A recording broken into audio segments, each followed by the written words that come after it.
someone just signal if it's not, or if this stops working?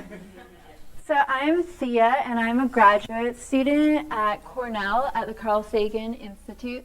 I work with Lisa Kaltenegger. I also work with Jack, the color guy from a few talks ago, and he actually made me this image for my research. So if you become friends with him, sometimes he makes artist conception of your research.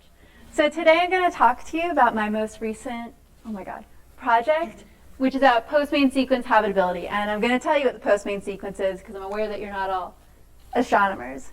So my thesis is basically about how habitability and planetary atmospheres would change throughout stellar evolution. So if we were to put Earth around another star, it wouldn't be Earth anymore because that star is different. It has a different brightness and it's giving off different types of light. And the light the star is giving off, it affects everything in the planet. It drives the chemistry of the atmosphere, surface temperature, everything. So you really have to think about what star your planet is around. And I don't just do that, I also think about where is that star? How does this laser pointer work?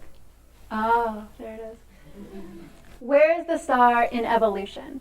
So Amber briefly talked about how stars evolve. So here's the life cycle of our sun. So right now it's on what we call the main sequence. So the core is fusing hydrogen into helium. And the main sequence takes up most of the life of most stars, but there's all this other stuff that happens too. So you might have all heard that one day the sun is going to become huge and come out and destroy Earth. So that is true, and that's what I'm going to be talking about today. So it's going to get really big, and you could see here, I actually have plotted out, this is what's going to happen to our own sun. So here we have evolving with time. This orange line is the radius of the sun. This green region here is the habitable zone where liquid water could exist. And then we have the orbits of Earth, Jupiter, and Saturn. And this red shaded in region is the red giant branch. So that's when the star is getting really big and expanding, which you could see with the radius. And also here, the sun will come out and touch Earth. So that's not good for us. But what I'm going to focus on is look at right here. Jupiter and Saturn are going to be in the habitable zone of our sun. So what's exciting about that is that means that objects like Europa are going to thaw out and those oceans are going to be exposed for everyone to see the atmosphere. So we could maybe detect life there. So right now we can't, but if it were, well, we would be dead. But in the future, we might be able to remotely detect life on objects like Europa. So for this talk, the questions I want to answer are, how long could a planet or a moon remain in the habitable zone of a post-main sequence star? And then what would the atmospheres and the UV environments of those stars look like? Because very important for habitability. So to briefly go over the post-main sequence, here we have the luminosity evolution of stars of different masses. So first there's the red giant branch. So the core has run out of hydrogen to fuse, so it starts fusing hydrogen in the shell around the core. And when this happens, the star becomes very big, so it expands, it cools, and becomes very luminous. So with all these different luminosity tracks, the red giant branch is this first peak. So finally, the core will reach the high enough temperature and pressure conditions, and it will finally be able to start to fuse helium in the core. So this is the horizontal branch. So this is the area between the peaks, and you'll see it's different for stars of different masses, which I'll get into more. So horizontal branch, and then just like before with hydrogen, the star is going to run out of core helium, and it's going to freak out again, and it's going to start fusing helium in the shell on the asymptotic giant branch, which is sort of similar to the red giant branch, and that's the second peak here. So what I want you to take away from this is even though these three phases happen to all of these stars, it's very different. The time scales are very different, and the luminosity change is very dependent on the mass of the star. So obviously the habitable zone during the post-main sequence is really going to depend on the mass of the star. So when I was looking, what I did is I looked at all these different star masses, and I found if I want something to stay in the habitable zone for like the longest continuous time, the horizontal branch is the best bet. So it's pretty stable. If you look here, here is the evolution of a 1.5 solar mass star. So again, we have the radius of the star, we have the habitable zone, The red shaded region is the red giant branch, blue is asymptotic giant branch, and in between is the horizontal branch. So look, it's pretty stable there. That's pretty nice. And on the red giant branch, it's moving, it's changing really quickly. So a planet would not enjoy that. And this blue line is the orbit I calculated. So if a planet was there, that's the maximum amount of time it could stay in the habitable zone. So unsurprisingly, when I look at these different stars, the habitable zone timescale is the longest possible one, is basically the length of the horizontal branch. But what's interesting here is the length of the horizontal branch does not linearly scale with the lifetime of the star. So a star like the sun, the horizontal branch is actually only about 1% of the sun's total lifetime. But for more massive stars, it's almost 30% of its lifetime. So if you look here, here we have the absolute values of the time on the horizontal branch. So for higher mass stars, it's actually much longer. And this is a bit counterintuitive because the more massive a star is, the shorter its lifetime. But the more massive a star is, the easier it is for the core to become hot enough to fuse helium in the core. So it's really around higher mass stars, particularly like 2.3 solar masses, that they have the longest habitable zone lifetimes for post-main sequence, which usually these stars are left out of habitability searches. So this is their chance, post-main sequence. So I calculated the habitable zones for hosts between 1.3 and 3.5 solar masses. And the reason for this isn't just because the horizontal branch is longer, but also because these stars exist. So for a star like our sun, it takes about 11 billion years to reach the post-main sequence. And if you know anything about the galaxy, the oldest stars are 11 billion years old. So I made the decision to only study stars that exist. So can't say I'm not realistic.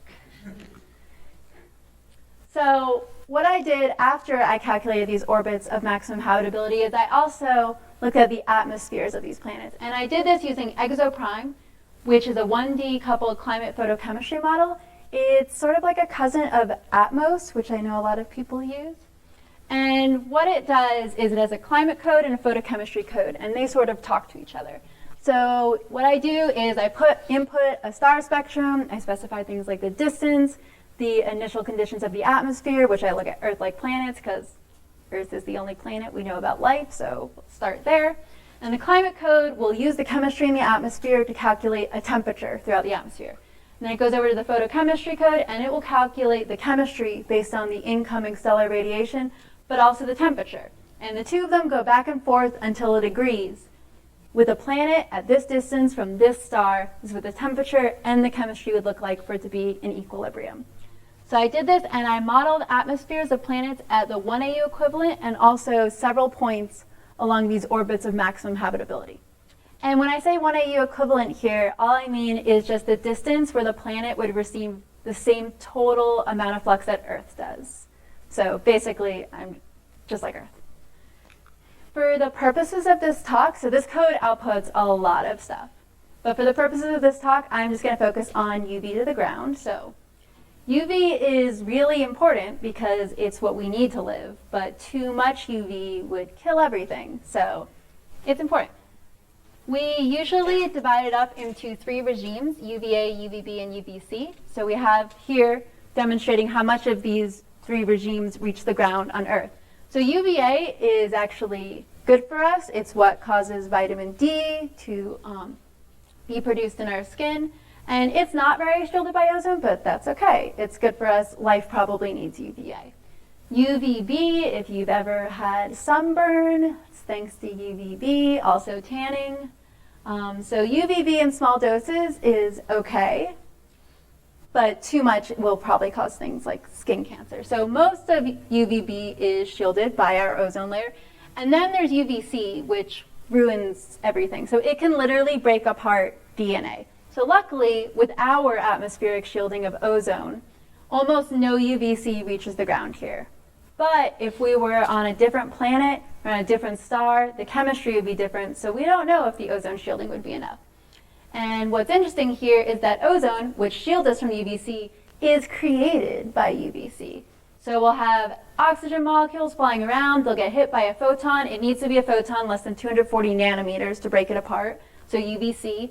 And it'll recombine with a background molecule, which is usually something like nitrogen. So UVC creates what shields us from UVC, and this causes some interesting relationships later on. So if we look at the UV environments of planets at the 1 AU of equivalent, this is what you get. So if you're into spectral types, here they are. These are nearby post-main sequence stars. But if you don't like spectral types or don't know what they are, all you need to know is these are the hottest, and it progressively gets to cooler, and the sun's there because we live there. So what's interesting here is that it is the cooler targets that have the most UVC to the ground.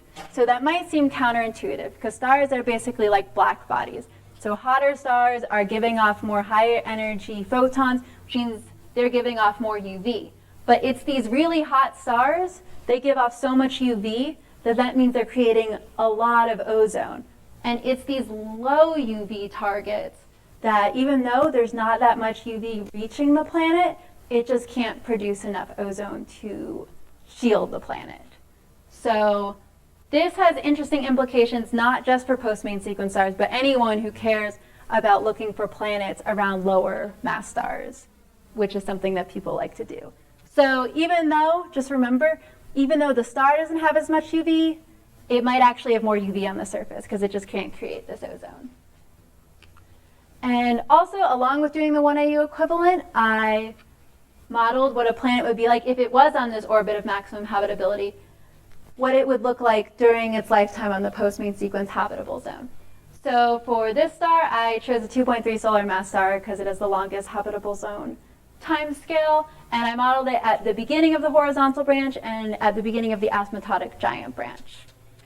So even though I just said that these cooler targets, and this would be a cooler target, it'd be around 4,000 Kelvin, it doesn't create as much ozone because with these habitable zones, it has to be sort of near the edge, the outer edge of the habitable zone to stay habitable for as long as possible. It actually cuts down the UV coming in by enough that even though much ozone isn't being created, there's just not that much hitting it at all. So this is actually safe, which I know might be confusing. So basically, you always have to model the photochemistry and the ozone production because it is not intuitive what it will be like. So if you weren't listening to anything I said just now, which is fine, we're all tired. Even the projector's tired, apparently. This is what I want you to remember. So during the post-main sequence, the stars get really big, the habitable zone moves out.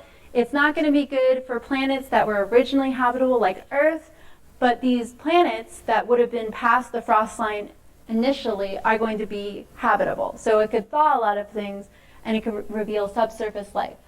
If you want to look for something habitable, it's good to look for a star on the horizontal branch, which there are a bunch of them nearby, actually, so that's convenient.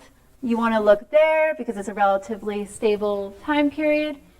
The longest habitability timescales are actually for more massive stars. So unlike when we look at main sequence lifetimes, we actually want to look at higher mass stars, which is convenient because it's these higher mass stars that are already on the post-main sequence. So it's nice when reality is convenient. And yeah, so when these stars get big, they expand, the temperature goes down, so there's less UV, but that could result in more UV on the planet's surface. So, and if you want to learn more and are sad that this talk is short, this is published, this work, in the Astrophysical Journal, and it's on the archive for free because I'm a good person. Any questions?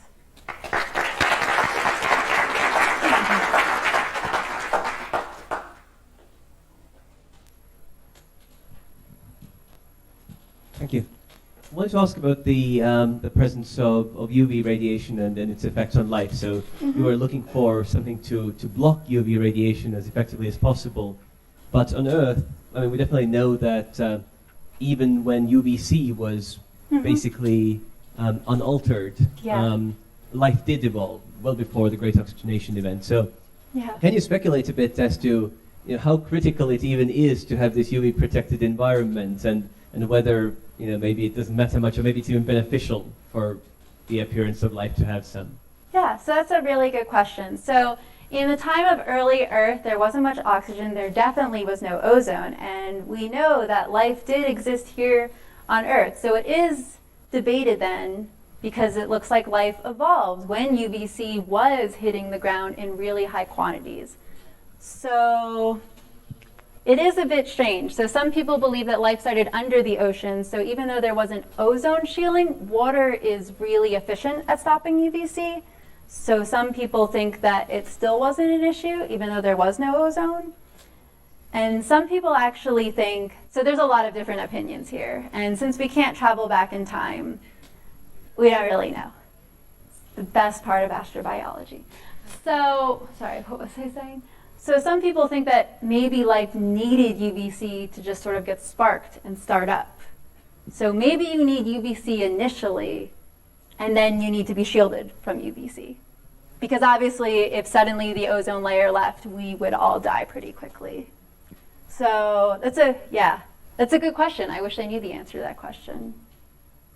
So, yeah. So for your models that you're using on your climate, you set an initial some sort of chemical abundance. Where did you get that? Was that from like stellar spectra? Was that from like disk observations? Or what did you use to actually as your initial? For the planetary atmosphere? Yeah. Yeah, so we basically just use initial Earth conditions. So we've experimented with some other ones. There's some people who try to do this stuff throughout Earth's geological history. But for this work, we just use basically Earth-like composition, and then we let the model evolve to get to the point where it would be under those conditions. Okay, yeah. Yeah. Anything else? Any more questions? All right, let's thank Thea again.